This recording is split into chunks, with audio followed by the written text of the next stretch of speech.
Devotional Thursday, 6th of August. Life is often said to be full of surprises. That was certainly the case for Jacob de Chazer. Jacob de Chazer was an American pilot during the Second World War. He enlisted just before the Japanese bombed Pearl Harbor, and when de Chazer heard the news, he took it personally. He hated the Japanese, and he vowed to take revenge on the people who had bombed the American Navy without a declaration of war. And shortly after that event, airmen were asked to volunteer for an extremely dangerous mission. The details were kept secret, but leading the mission was Lieutenant Colonel James Doolittle, a good leader and a courageous pilot, whom all the airmen admired. It wasn't until the chosen airmen were placed on the aircraft carrier Hornet that any of the details of the mission were revealed. The 80 airmen were to fly 16 B-25 Mitchell bombers for a bombing raid in Japan itself. There was only one snag. There was only enough fuel to get there. They would have to crash land the planes in friendly parts of China, where it was hoped the airmen would be treated well.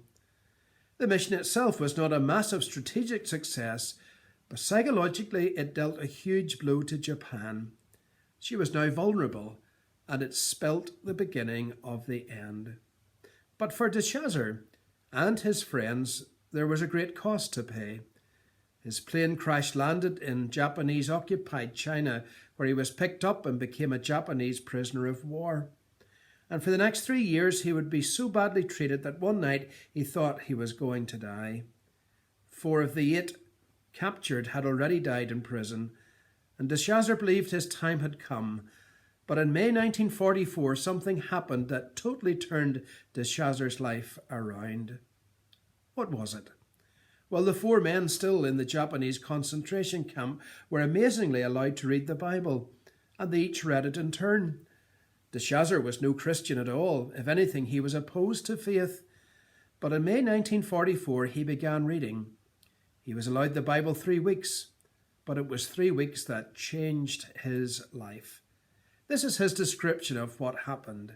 I eagerly began to read its pages, chapter after chapter, gripped my heart. In due time, I came to the books of the prophets and found that their every writing seemed focused on a divine Redeemer from sin, one who was to be sent from heaven to be born in the form of a baby. Then I went on to the New Testament and read about the birth of Jesus Christ, the one who actually fulfilled the prophecies of Isaiah and the other Old Testament writers. My heart rejoiced as I found this confirmed in Acts 10 and verse 43.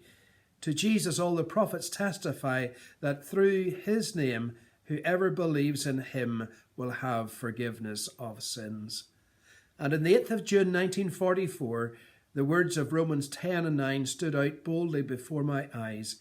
If you will confess with your mouth that the Lord Jesus Christ and believe in all your heart that God raised him from the dead, you will be saved. In that very moment, God gave me grace to confess my sins to him, and he forgave me and saved me for Jesus' sake. It was the beginning of the rest of his life. But Jacob de Chazer's story doesn't end there. Tune in tomorrow for part 2.